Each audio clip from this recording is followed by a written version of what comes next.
Hello and welcome to the 1990 series. My name is Amanda O'Shea, the Loving Life Coach from the Serendipity Experience, and I have with me today my friend Lauren Staton, originally from Hemel Hempstead. I met Lauren many years ago in Spain, in the Costa Blanca area of Spain, and we're talking to her today from India. Lauren, welcome. Hello. I'm in Spain. I bet it's warmer there than it is here. You know what? It's really nice and sunny today. I've been in Ireland for the weekend, which was quite a little bit blustery and cold yesterday. So yeah, it looks nice and calm and sunny out there. You're a girl who gets around, hey? I do. I've rented my house in the Costa Blanca for 10 months this time, 10 months, and I've been traveling. And last week I was in Cambodia, and then I'm now back in India, which I was here 2 years ago, met this fabulous family 2 years ago, and I've come back to visit them. And, you know, it's like coming home. It's just so nice. And from being in Cambodia for a couple of weeks, 3 weeks, in fact, coming into India is a whole different ball game. It was just everybody was just so friendly and just different. So it was, I'm home. And actually, I'm 3% Indian, apparently, according to my DNA. Oh, did you get one of those tests done? Well, no, but my cousin did. And I'm on the same sort of line as her. So we laugh about it when I talk with my Indian friends, and I go, hey, I'm 3%, I am 3% Indian. I belong here a little bit. just my left toe. Yeah, my left toe. But there's some places, aren't there? There's some places in the world you just land in and you just go, yeah, it feels right. It felt like that for me when I went to the West Country, when I lived in England, and I moved from London into the West Country and thought, right, this is it, I'm home now. But obviously life takes you on and moves, it keeps pushing you to other places. So I know this is my second time here, and I know it's not my last. I know I'm going to be coming back. And we've got involved with supporting a project here, which really fascinates me. It really fascinates me. Let's please tell us more about that, because the title of this little chat we gave it was aware of what you wear. Yeah, That's so. I've just come back from Ireland visiting a friend of mine, Sharon, who's got this wonderful eco chic boutique in in Clifton in County Galway, and she only sells fair trade and clothing. Well, we need to link up. We will link up. She'll be on a call later this week. She's part of the 1990 series.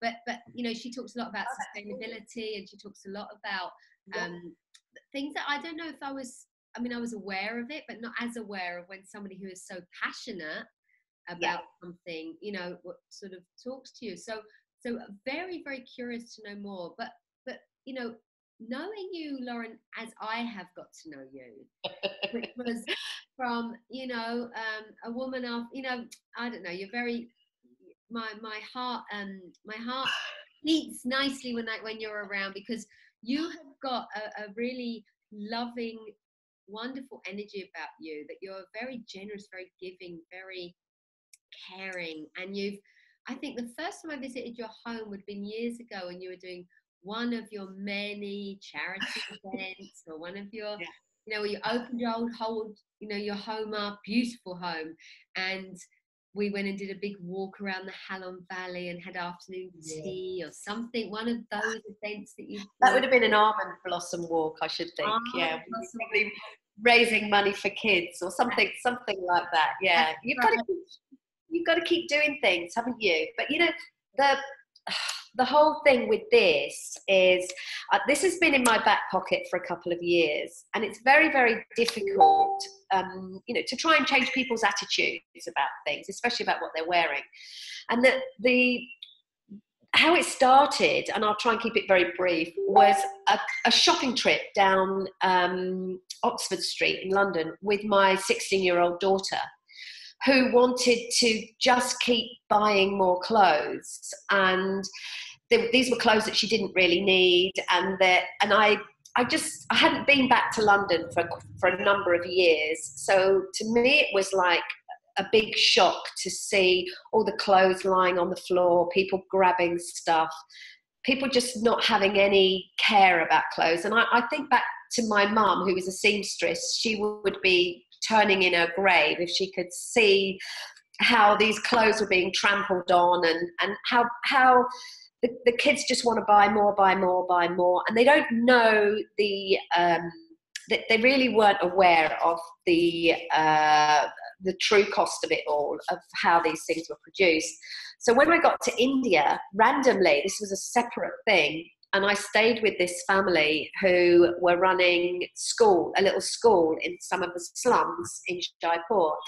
And the way they were helping these families were, they had 90 women on the slums, and they were teaching them how to make garments, which they could sell. And then the money goes straight back to the women. They can feed their kids, and they can keep their kids in school. So it seemed like a really, really good. Sorry about the beeping. That's my son asking me for money, I expect. So I don't know if you can. I don't know if your computer's bleeping. Maybe your computer's bleeping as well. My computer, yeah. No, it's fine. And so these women were getting empowered, and they were helping themselves. I can turn this off now. Yeah. They were helping themselves to earn some money. So I really liked that idea. So what I did the last time I was here, I did a blog post which we called Megan's Trousers. Megan is my daughter, and I made a long blog post about how these trousers were created, from where the organic material came from, what happened to the farmers if it wasn't organic, how long it took the men to learn how to create wood blocks, how long they had to study, how long it took them to make the pattern, how we dyed the fabric, how the women cut it, how they made it, how long it took to make. And then she had this pair of trousers at the end, and I said, you cannot say these trousers are $5.99. There's just too much work that's gone into them. So for you to wear something at that cost, somebody's going to be suffering quite badly somewhere down in the chain. So this is what we've been doing, and I've come back with a pile of orders for the ladies, and we're going to do the same thing.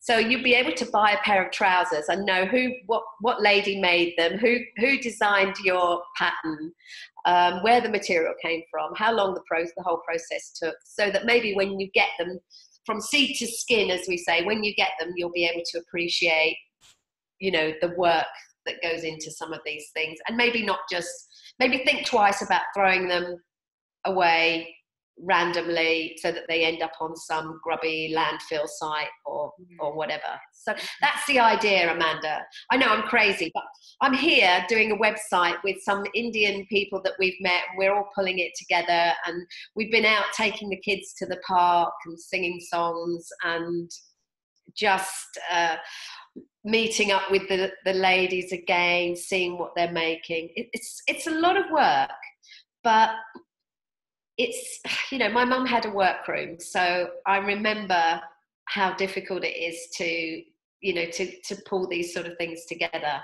But it's important, it's really important, because our kids have no idea where their stuff comes from. And it's so, when there's something so passionate like that, like you can hear the passion in your voice, it's like you can't not do it, right? So it's something, the energy speaking to you to raise awareness, and that's what you're doing. And whilst it's interesting, because I would say that my daughter, she's 20 now, she's more aware, I think, really, or more conscious even than I am. The other day, yeah, I speak about getting a pair. I said, why don't we get, she's moved to Barcelona, should we get you a couple more pairs of leggings, or like for the gym? She said, I've got one pair and I don't need more than one pair. And then, and it was like, yeah, really kind of, and I said something about trainers, and she was like, yeah, but she won't buy anything until the other pair are worn out. And she's very, very, very conscious, and that's come naturally. That I think there is a movement within the young ones today of this awareness via people like yourself doing things and what they're listening to on YouTube. And I think our age group we were unaware of it. We really didn't know, did we? We haven't, but now with the internet, where everything is a lot more transparent. And where my younger days, I would never have thought about buying anything from a charity shop, or, we would have turned our nose up at buying secondhand clothes or something like that. And yet now my daughter will go, oh, no, I'll have to buy it from a charity shop. Not because she wants to save money, but because she wants to recycle the clothes. And I think that's a good start for all kids. There's still a lot of people out there, unfortunately, that are buying a lot of things that really they don't understand. The education still is not there. They don't know how many litres of water it takes to make their T-shirt, or how many farmers are dying with pesticides and this sort of thing. So it's like the health food industry, with organic food and stuff like that. Years ago, we would say, oh, no, that's too expensive to buy. But it's actually coming down in price now because the demand is bigger. Yes. So everybody starts walking into boutiques or even the big major chains and start saying, no, we need more on the organic range. What have you got?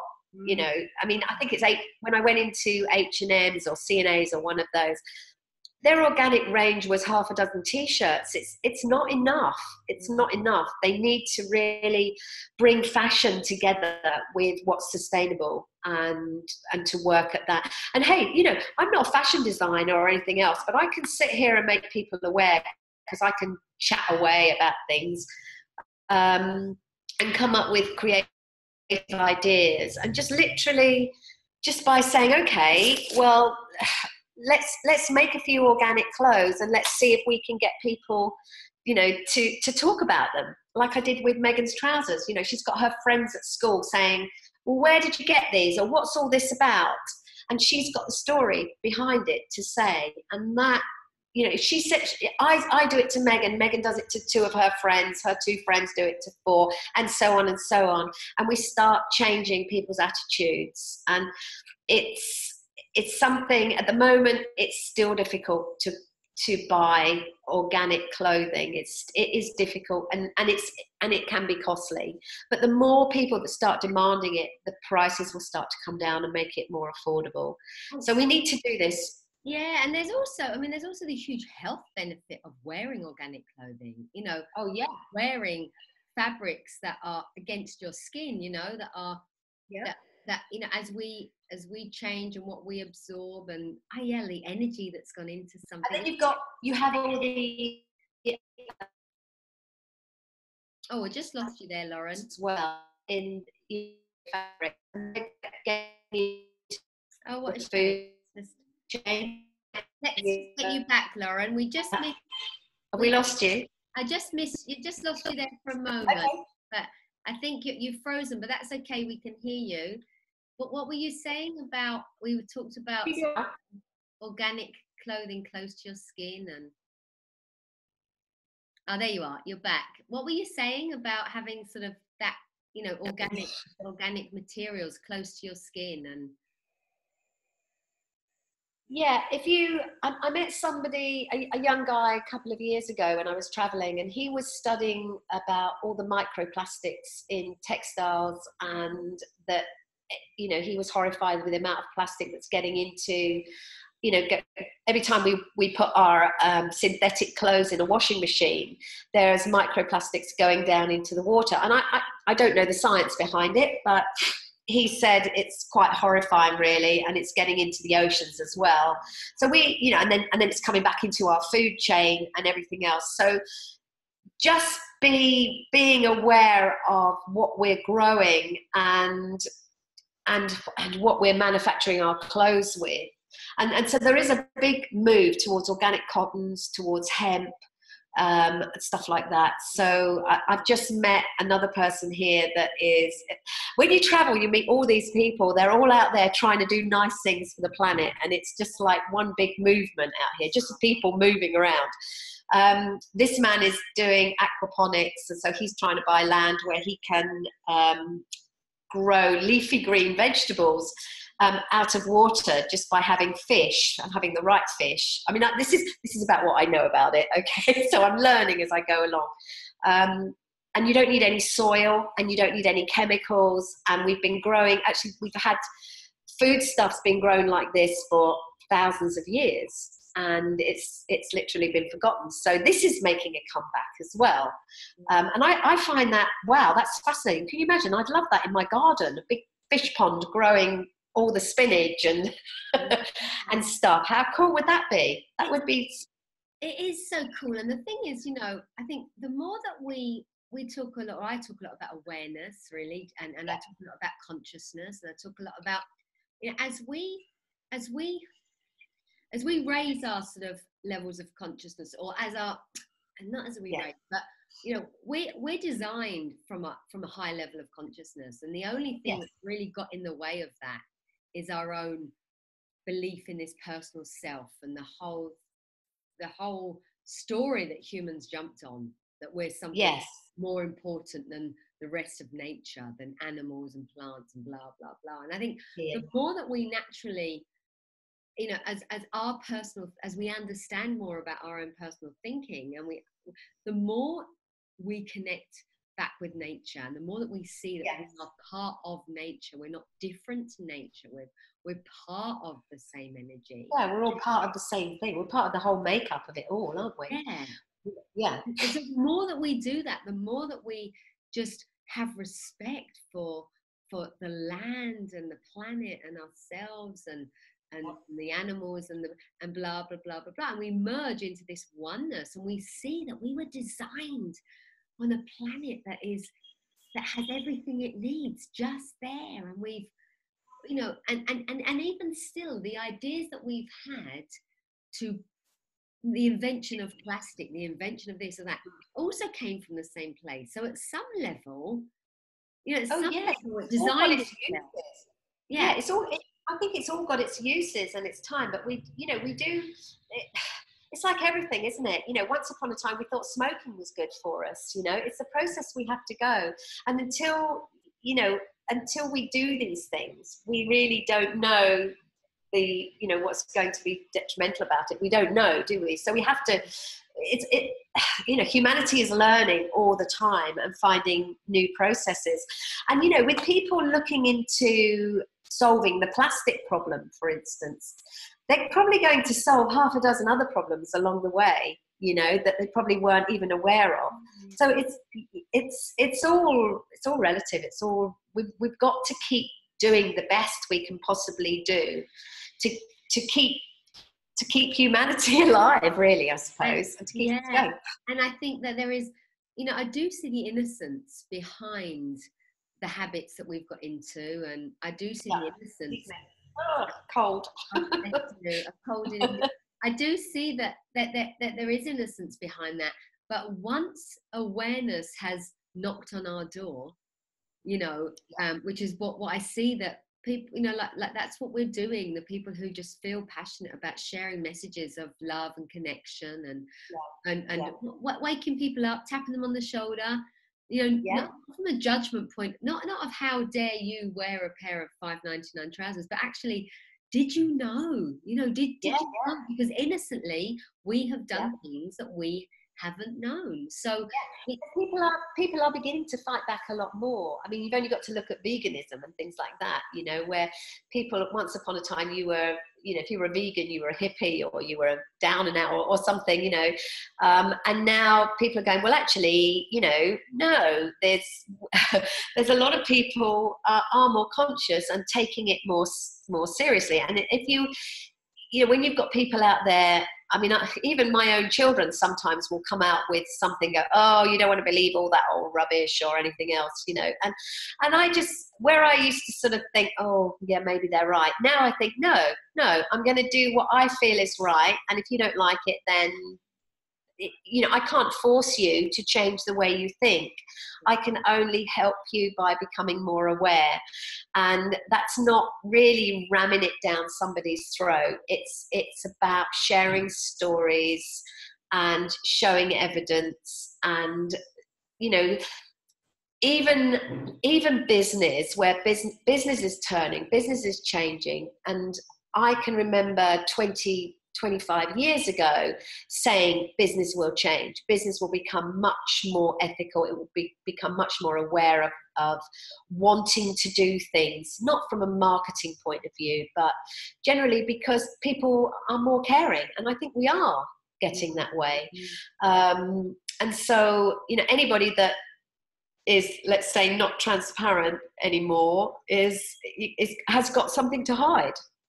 And that needs to change. That is changing. It is changing. So I've been amazed with the organic clothing, where people have just said, because there's a story behind it, because they know these women are going to be able to feed their kids, they've just said, oh yeah, order me 2 shirts, or oh yeah, get me a couple of dresses.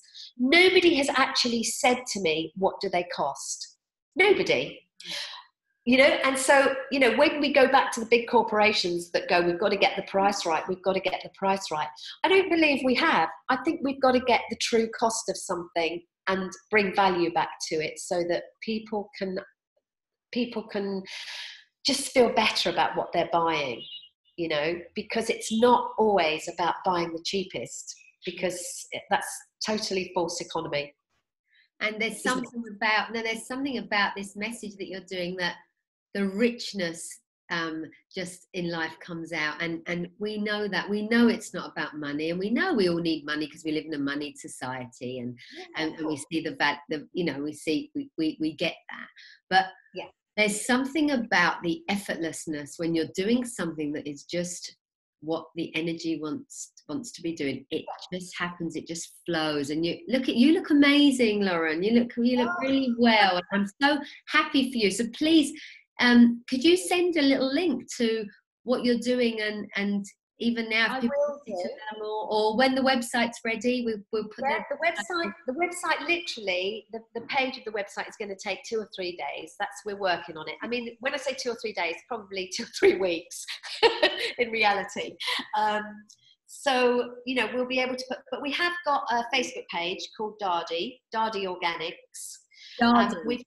Dardi, we've called it, that's Daadi. We've called the project our project, not the Indian ladies. They come under their own. Yeah. But we've come in as a brand to say, well, we'll buy some of your clothes and we'll create an awareness brand. And that's called Dardi. Dardi means grandmother, and it's the Hindi word for grandmother, and it's based on the skills that our grandmothers had. They all knew how to sew a button on and take up a seam and all that. And we've lost that. So we want to get that back. The idea is to get back this feeling of knowing that your grandmother made this, or your mum's aunt made this for you, or whatever. And we're sharing those skills again. And it's the same with cooking. There's a big move back to wanting to cook fresh, wanting to cook things that are not coming out of packets and processed foods. I've been through all that, as you know, in the last 2 years with the health food industry. I hope to be able to link Dardi up maybe with what we're doing with health. And hey, I've got nothing else to do, Amanda. I've done my career.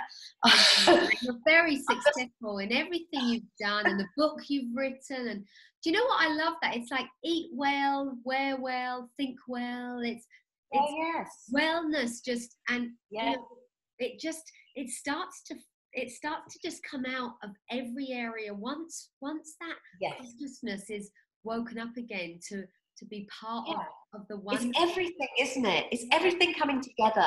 If you think well, you will feel well, and if you eat well, you will think well.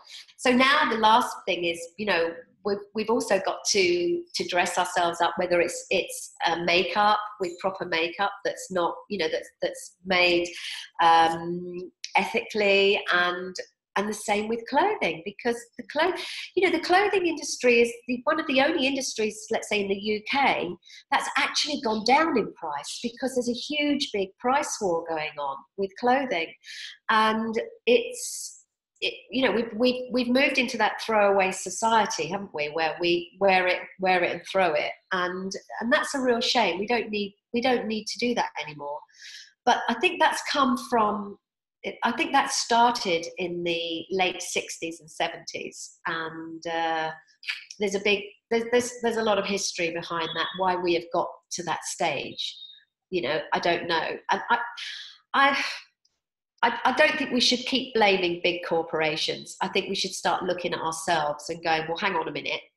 If I hadn't have wanted to, you know, if I hadn't have wanted 10 T-shirts and 4 dresses just for the sake of it, because I literally think we should, I mean, I'm traveling for 10 months with one big rucksack. Now, if I can live out of that one rucksack and look after the stuff that I've got and treasure what I have got, then that, you know, what else do we need? We don't need too much. You know, okay, I've got to go to a wedding next week in India, so I am going to have to go out and buy something.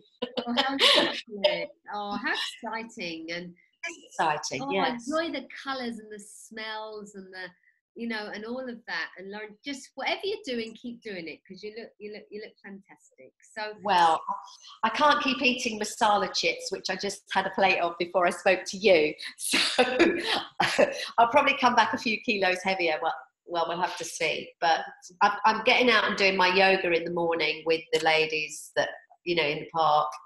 And they, you know, they all look great. So, but it's so cold. Oh, bless you. I know people expect that. I know. So I've still got another. I don't come back till the end of June, so I've got enough time to go and find a beach somewhere where it's going to be hot. Indeed, and stay in touch and keep us updated. I will do. I will do. How can we help in any way? Yeah. So thank you. Wake up, people, and be aware of what you wear. And and yeah, thank you, Lauren. I think that's okay. And I'll send you some photos of what the ladies are doing. That'd be amazing. Okay. Lots of love to you, and love to you. Everyone there in India and everyone who's watching and listening today. Thank you for being part.